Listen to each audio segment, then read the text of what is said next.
अस्सलाम वालेकुम काश्तकार भाई, इस वक्त हमारी धान की फसल किस मरहले के अंदर है। बहुत से खेतों के अंदर तो मुंजर बाहर निकल चुकी है। मुंजर के ऊपर आपको बूर नजर आ रहा होगा। बहुत से खेतों के अंदर ये बूर झड़ चुका है, क्योंकि 7 से 8 दिन के अंदर बूर झड़ जाता है। जैसे ही बूर झड़ता है तो धान की फसल अगले मरहले के अंदर दाखिल हो जाती है, जिसे मिल्किंग स्टेज भी कहा जाता है, जिसे ग्रेन फिलिंग स्टेज भी कहा जाता है, जिसे दाने की दूधी हालत भी कहा जाता है। ये हालत पौधे की 15 दिन तक रहती है।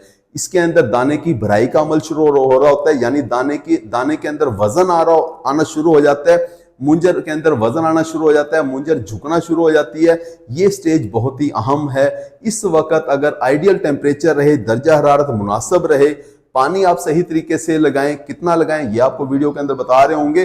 फंजीसाइड का आपने स्प्रे करना है, ये नहीं करना, ये भी आपको वीडियो के अंदर बता रहे होंगे। और कौन सी खाद का इस्तेमाल करें जिससे पैदावार बढ़ जाए, ये भी आपको वीडियो के अंदर बता रहे होंगे। वीडियो बहुत ही अहम है, आखिर तक देखिएगा। तो आज का इस वक्त जब आपकी धान की फसल दूधी हालत के अंदर है, तो इस वक्त होता क्या है, सारे के सारे पौधे ने जितने भी खुराक बनाई हुई है, जो पत्तों के अंदर खुराक बनती है, ये सारी की सारी खुराक पत्तों से सिट्टे के अंदर जाना शुरू हो जाती है।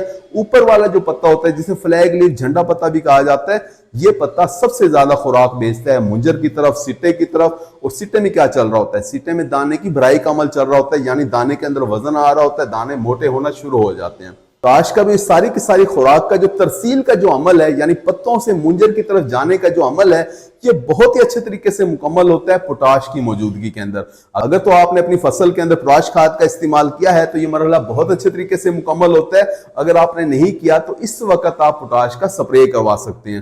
पोटाशियम सल्फेट का भी स्प्रे किया जाता है, लेकिन पोटाशियम नाइट्रेट कलमी शोरा वाली जो पोटाश होती है, पानी के अंदर बहुत अच्छे तरीके से हल हो जाती है। 2 किलोग्राम फी एकड़ के हिसाब से अगर आप इसका स्प्रे करवा लेते हैं, आपकी पैदावार बढ़ जाती है। इसी तरह से बहुत अच्छी लिक्विड पोटाशियम मार्केट के अंदर मिल जाती है, जैसे कि एफएमसी कंपनी कैटलिस्ट या फ्रूटस के नाम से दे रही होती है।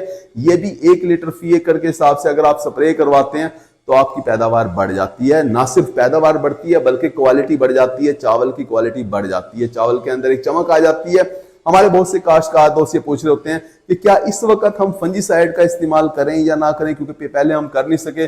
देखें भी अगर आपने पहले इस्तेमाल किया है या नहीं किया। अगर तो इस वक्त आपके खेतों के अंदर आपको बीमारी नजर आ रही है, पत्तों के ऊपर दाग धब्बे नजर आ रहे हैं, तो फिर तो फंजीसाइड का इस्तेमाल लाजमी करें। लेकिन अगर इस वक्त तक बीमारी नहीं आए तो फिर आप फंजीसाइड का इस्तेमाल ना करें। कुछ ही दिनों के अंदर फसल खत्म हो जाएगी, आप अपने पैसे जाया ना करें।